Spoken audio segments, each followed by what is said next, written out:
Question, first news paper in India.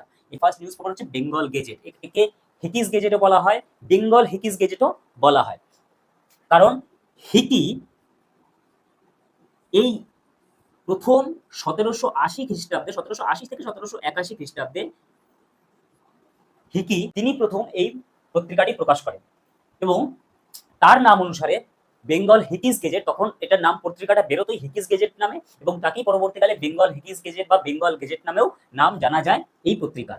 তো প্রথম প্রকাশিত কবে হয়েছিল? 1780 থেকে 1781। অ্যাকচুয়ালি যে এই যে নিউজ পেপারের যে কালির যে টেকনোলজিটা, এই কালির টেকনোলজিটা এসেছিল পর্তুগাল থেকে। পার্থিয়ন, পার্থিয়ন এটা একটা নিউজ পেপার। এটা হিন্দু কলেজের কিছু স্টুডেন্টসরা মিলে একটা নিউজ পেপার, নিউজ ম্যাগাজিন বলতে পারো, মানে সাপ্তাহিক একটা উইকলি প্রকাশ করতো। 1830 থেকে শুরু করে তারা।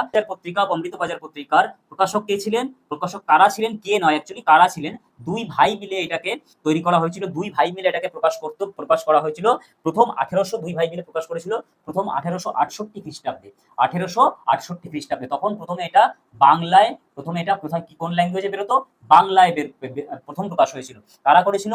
শিশির কুমার ঘোষ, শিশির কুমার ঘোষ এবং মতিলাল ঘোষ, এরা দুই ভাই মিলে এই নিউজ পেপারটা কিন্তু ডেইলি নিউজ পেপার এটা সম্পাদনাও করতো এবং প্রথম প্রকাশ করেছিল। কিন্তু 1878 খ্রিস্টাব্দে আমরা জানি ভার্নাকুলার প্রেস অ্যাক্ট নিয়ে আসে এবং ভার্নাকুলার প্রেস অ্যাক্টে তখন মানে আঞ্চলিক ভাষায় যত নিউজ পেপার ছিল সেই আঞ্চলিক ভাষার নিউজ পেপারগুলোকে সব বন্ধ করে দেওয়া হয় সেই প্রেস অ্যাক্টে এবং সেই সময় থেকে এটাকে চালু করা হয় কোন ভাষায়? না তখন থেকে এটাকে ইংলিশে প্রকাশ করা শুরু হয়।